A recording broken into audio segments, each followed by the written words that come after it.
I'm Christian. And I'm Michelle, and today we're going to be talking about worship. Sometimes as Christ followers, we talk about worship as if everyone should know exactly what it means. But Christian, how would you describe worship to someone else? Generally speaking, worship is showing our love or praise to God, but that can be different things to different people. Absolutely. Let's watch today's God story to learn more about how Jesus was worshipped after he was born.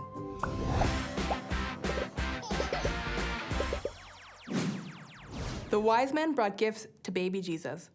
One said, "I brought gold." The other one said, "I brought myrrh." The last one said, "I don't know, Frank sent this."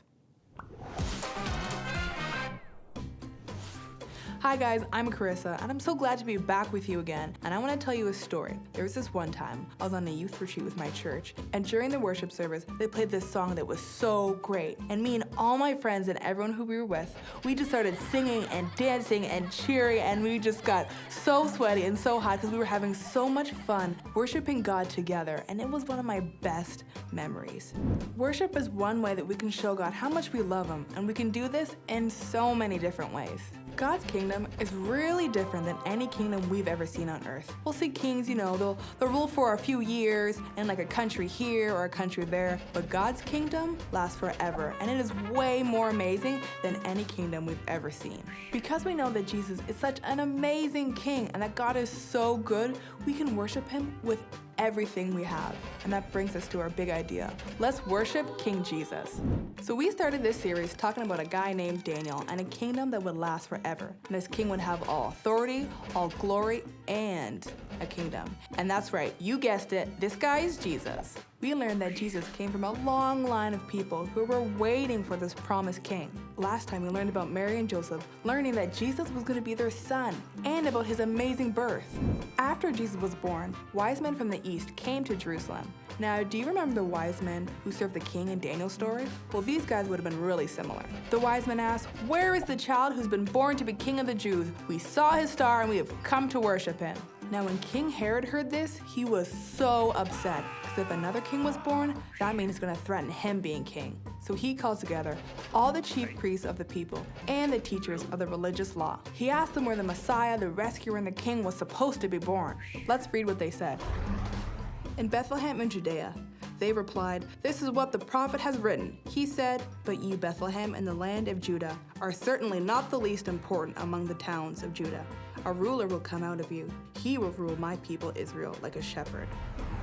Okay, let me explain. The chief priests and the teachers of the law and the smartest of the Jewish people knew that the rescuer and the Messiah would be born in Bethlehem because of a prophecy that was made by a guy named Micah.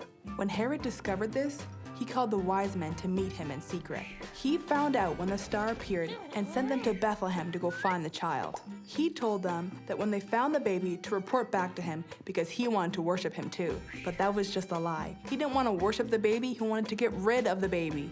So the wise men left and they followed the star, and it led them to the place where the baby was. When they saw the star, they were filled with joy. Isn't that amazing?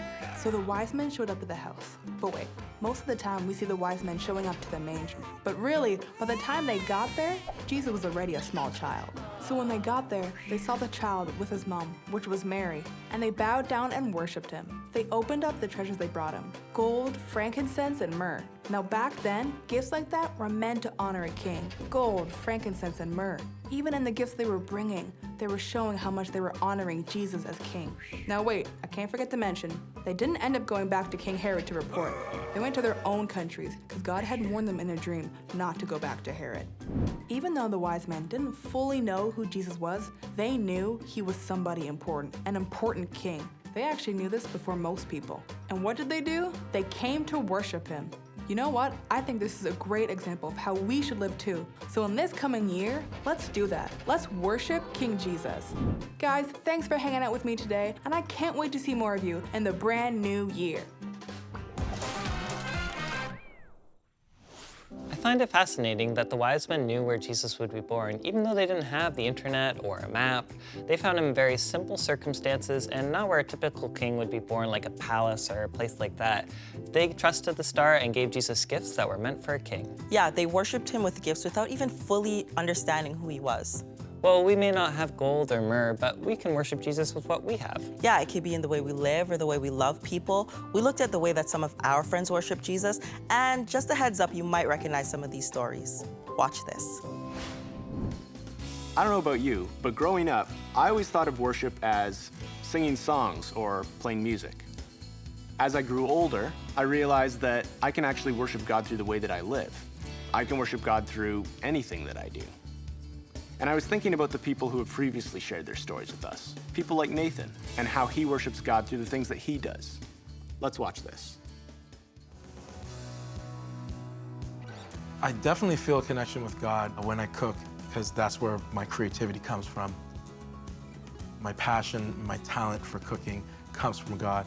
And then the skills that I've developed in cooking, use it as worship.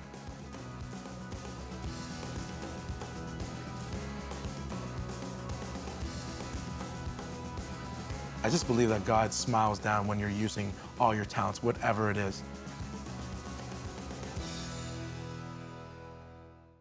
Christina suffered from an eating disorder. And after having a really tough time, God helped her see herself the way that he sees her, and it changed her life. Christina now sees that dancing is a great way of praising and thanking God for what he's done in her life. Let's watch this. I really felt like God loved me back to life, but that was a process.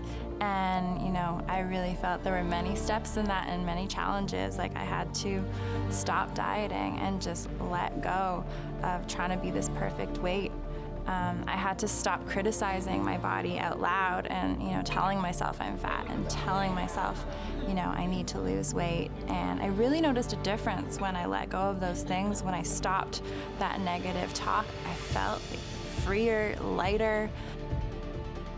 And I also realized that I had to change my relationship with food and with exercise. It was so negative in the past and associated with just guilt and fear.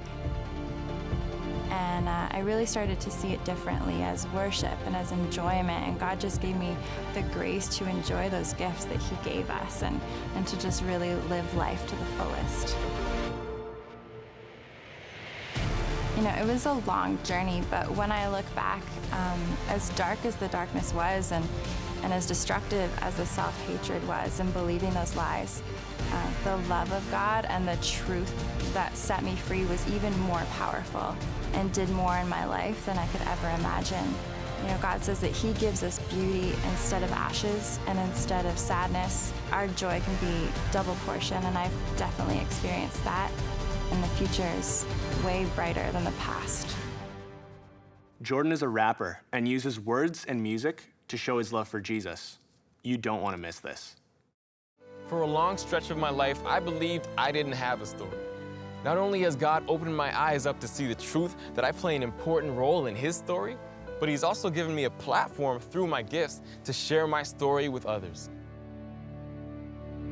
Yeah, I'm praying, petitioning, chasing and visioning days when the great will switch to a greater display of vividness. When every individual stricken, facing addiction is filled with an inexplicable fix of grace and upliftment to get them high. Throw them a rope when the pressures rise. Mourners testify, hoping Jehovah will never die. Those who quest to find treasure will know that it rests inside. We can worship God by singing and praying and showing our love and respect to him. But remember, we can worship God every day of our lives by loving others and by becoming the people that he created us to be. Peace.